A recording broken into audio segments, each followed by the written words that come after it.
त्यांनी सुद्धा महिला अत्याचार विरोधी प्रत्यक्षात काम करण्याकडे जर का लक्ष दिलं तर जनतेचं भलं होऊन तेवढी 10 मतं तरी त्यांना मिळतील।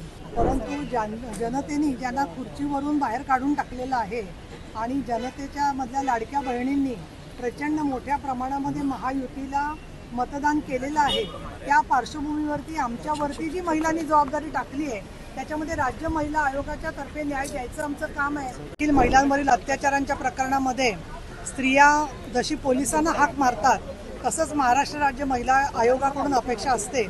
आज आमची सगळी सामाजिक संघटनांच्या सोबत बैठक झाली, त्याला आदितीताई तटकरे मंत्री महिला बाल विकास विभाग तसंच राज्य महिला आयोगाच्या अध्यक्षा रुपालीताई चाकणकर यांच्याबरोबर विविध क्षेत्रातल्या फार मान्यवर कार्यकर्ते उपस्थित होते। त्याच्यात अंजली दमानिया, निर्मला सामंत, प्रभावकर, शीतल म्हात्रे, चित्रा वाघ अनेक जणी त्या बैठकीला उपस्थित होत्या आणि मुख्यतः जो सारांश निघाला त्याच्यामध्ये राज्य महिला आयोगाला जी पदं आहेत त्याच्यामध्ये काही त्रुटी आहेत त्या भरण्याच्या संदर्भामध्ये सरकारने भूमिका घेतलेली आहे। त्याचबरोबर आयोगाच्यासाठी इमारतीची व्यवस्था केलेली आहे आणि आयोग पोलिसांचा भरोसा असेल, पोलिसांच्या दक्षता कमिट्या आणि कौटुंबिक संरक्षण कायद्या या सगळ्याचा समन्वय करून पोलिसांनी वेळेमध्ये चार्जशीट दाखल करावं, त्याचबरोबर केसेसचा निपटारा लवकर व्हावा, समझोता होत असताना समुपदेशन करण्याबरोबर महिलांच्या सुरक्षिततेला महत्त्व देण्यात यावं आणि पुरुष वर्गाचाही सहभाग याच्यामध्ये वाढावा याच्या संदर्भात चांगली चर्चा झाली। लवकरच या वेगवेगळ्या विषयावर आम्ही बैठका घेणार आहोत, काहींनी लेखी निवेदनं दिलेली आहेत, पण ही पहिली आणि शेवटची बैठक नाही आहे। पुढच्या काही काळामध्ये महिलांवरच्या अत्याचारामध्ये एकत्रितपणे काम व्हावं म्हणून आम्ही विभागीय बैठका सुद्धा घेणार आहे। त्याचबरोबर आदिवासींच्या बरोबर काम करणारे कार्यकर्ते, सामाजिक विविध घटक जे आहेत त्यांच्याबरोबरचे कार्यकर्ते यांच्यामधून या शासनाने जी आदिशक्ती मोहीम घेतलेली हाती ती मजबूत करण्यासाठी सुद्धा काम केलं जाणार आहे आणि मुख्यमंत्री देवेंद्र फडणवीस, उपमुख्यमंत्री एकनाथ शिंदे, उपमुख्यमंत्री अजितदादा पवार आणि आदिती तटकरे महिला बाल विकास मंत्री यांच्याकडे यातल्या सूचना देऊन त्या विभागाच्या संदर्भातल्या पाठपुराव्यासाठी आम्ही वेगवेगळ्या डिपार्टमेंटच्या बैठका आणि पाठपुरावा करणार आहोत आणि सामाजिक संघटनांशी आम्ही जोडून घेणार आहोत।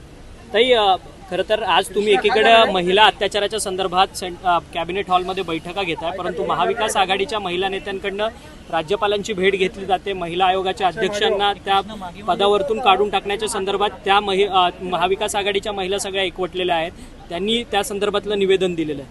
आज मला खरं तर राजकीय उत्तर द्यायचं नव्हतं, परंतु जनतेने ज्यांना खुर्चीवरून बाहेर काढून टाकलेलं आहे आणि जनतेच्या मधल्या लाडक्या बहिणींनी प्रचंड मोठ्या प्रमाणामध्ये महायुतीला मतदान केलेलं आहे, त्या पार्श्वभूमीवरती आमच्यावरती जी महिलांनी जबाबदारी टाकली आहे त्याच्यामध्ये राज्य महिला आयोगाच्या तर्फे न्याय द्यायचं आमचं काम आहे। लोकशाहीमध्ये त्यांनी पंतप्रधानांकडे जायचं का राज्यपालांकडे जायचं हा त्यांचा प्रश्न आहे।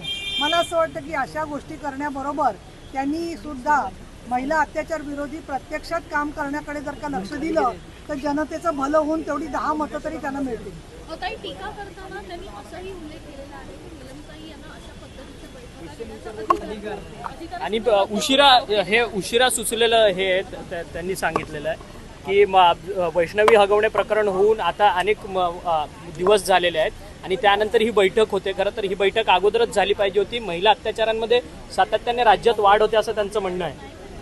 मुळामध्ये असं आहे की महिलांच्या संदर्भातल्या ऊसतोड कामगार असतील किंवा वेगवेगळ्या ठिकाणच्या फोरेन्सिक संदर्भामध्ये म्हणजे 6 फेब्रुवारीला सुद्धा आम्ही बैठक घेऊन पाठपुरावा केलेला होता, पण आम्ही फक्त बैठका घेऊन थांबत नाही तर त्या महिलांचा FIR लिहिला जावा, साक्षीदार त्यांच्याबरोबर टिकावे आणि कोर्टामध्ये शिक्षा व्हावी म्हणून आम्ही सातत्याने प्रयत्न करत असतो।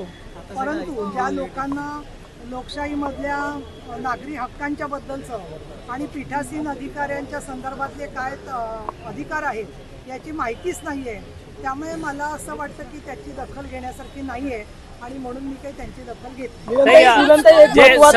उपस्थित झालेला आहे की मागचे 6 सदस्य जे 6 सदस्य लागतात जे 6 सदस्य लागतात महिला बोलू दे। 13,000 अधिक ज्या कामगार महिला आहेत त्यांनी गर्भपिशव्या काढलेल्या आहेत, त्यामुळे त्यांचा जो मुद्दा आहे खरं तर अतिशय त्यांचं आरोग्य जो आहे तो धोक्यात आहे, याविषयी काही चर्चा झाली आहे. या संदर्भात चर्चा झाली, पण तुमच्या सगळ्यांच्या माहितीसाठी सांगते की 2019 मध्ये या विषयावरती लक्षवेधी लावली होती. त्याला हिस्टेरेक्टॉमी म्हणजे गर्भाशयाची पिशवी काढून घेण्याची शस्त्रक्रिया, हे 4 शब्द सुद्धा बऱ्याचशा लोकांना माहीत नव्हते. त्यावेळेला आपण हा सर्व आवाज उठवला. माननीय एकनाथजी शिंदे आरोग्यमंत्री होते, त्यांनी समिती केली, मी अध्यक्ष म्हणून त्याच्यात काम केलं आणि आम्ही जवळजवळ 200 पानी रिपोर्ट अंजली दमानी यांच्याकडे तो सगळा रिपोर्ट पाठे, तर तुम्ही त्यांचं पण बाईट घ्या. तर ती सगळी माहिती दिलेली आहे, सूचना दिल्या आहेत. सरकारकडून ही माहिती समोर आलेली आहे की या महिलांना 843 महिलांना ही नोंद कशामुळे झाली, तर सरकारने नोंद घ्यायला सुरुवात केली, ऊसतोड कामगार महामंडळ केलं, पण मुळामध्ये त्या ठिकाणचे साखर कारखानदारांबरोबर जे मुकादम मजुरांना घेऊन जातात, ते मुकादम ज्या प्रकारचं काम करतायत त्यांच्या MOU-मध्ये किंवा करारामध्ये या महिलांच्यासाठी काही गोष्टीच्यासाठी आरोग्यासाठी रजा, बाकीच्या सोयीसुविधा याबद्दलची अंमलबजावणी झाली तर मोठ्या प्रमाणामध्ये याचं प्रमाण हळूहळू कमी होईल आणि त्या दृष्टीने आपण सगळ्यांनी एकत्र प्रयत्न केला पाहिजे असं आम्हाला वाटतं. परंतु काही लोकांना जर का केवळ राजकीय भांडवल करायचं असेल तर त्याची दखल काही घेण्यासारखी नाही असं मला वाटतं. नीलमताई, एक महत्त्वाचा मुद्दा उपस्थित पुढे झाला. येते ती म्हणजे एक महत्त्वाचा मुद्दा बैठकीत उपस्थित झाला. सदस्य कधीपर्यंत येतील? रिक्त सदस्य 6 सदस्यांची जी आहे ती निवड झालेली नाही, तर माजी जे सदस्य आहेत त्यांनी म्हटलंय की आम्ही सरकारच्या पैशांवर दौरे केले, त्याचे अहवाल तयार केले, पण त्याच्यावर कारवाई जी आहे ती झाली नाही. एकीकडे सदस्य आता नाही आणि मागचे सदस्य ताशेरे मारताना दिसतात. ते 2 सदस्य, त्याच्यामध्ये एक सदस्य सचिव असतात, तर त्या आवाडे आहेत आणि रश्मीजी शुक्ला या पोलीस महासंचालक आहेत, त्या त्याच्यावरती आहेत. बाकीचे सदस्य जे आहेत त्यांचा तो जो अधिकार आहे तो उपसभापतींकडे नाही आहे, त्या स्वतःच अध्यक्षांकडे नाही आहे. त्या संदर्भामध्ये कॅबिनेटमध्ये योग्य त्यावेळेला निर्णय घेतला जाईल आणि तुम्हाला आमच्या आधी तो कळेल, परंतु लवकर या सदस्य नेमाव्यात अशी आमची पण अपेक्षा नाही. पण याच्यातला दुसरा मुद्दा आहे की आधीच्या ज्या सदस्यांनी दौरे केलेत किंवा स्वतः चाकणकर मॅडमांनी जे दौरे केले त्याचा अहवाल केला, तो पोलिसांना किंवा ज्या ज्या विभागांना सादर करायचा तो सादर केला, पण त्याची अंमलबजावणी जी आहे त्याच्यावर काहीही कारवाई झाली नाही, अशी बाब जी आहे ती समोर आलेली आहे. ते मुळामध्ये आता असं आहे की तुम्हाला सगळ्यांना जाणीव आहे की या सोशल मीडियाच्या भाऊ गर्दीत विश्वासार्हतेने चकाकणारे नाव म्हणजे लेट्सअप मराठी. सगळ्यांना, सगळ्या नागरिकांना ती स्पीच, ती लेट्सअप वरील मुलाखती म्हणजे विचारांचा खजिना. त्यानंतरच्या निवडणुकीमध्ये मला सोडून गेले. बातम्या केवळ वस्तुस्थिती सांगणाऱ्या, न प्रोपगंडा, फक्त जनतेचा अजेंडा. क्योंकि आने वाला कल जाने वाला है, जाने वाला कल आने वाला है. राजकारण, मनोरंजन असो की क्रीडा क्षेत्र, महाराष्ट्राची स्पंदने संवेदनशीलतेने टिपणारे माध्यम म्हणजे लेट्सअप मराठी. जगासोबत एक पाऊल पुढे राहण्यासाठी लेट्सअपचे ॲप, सोशल मीडिया आणि वेबसाईट सोबत कनेक्टेड रहा.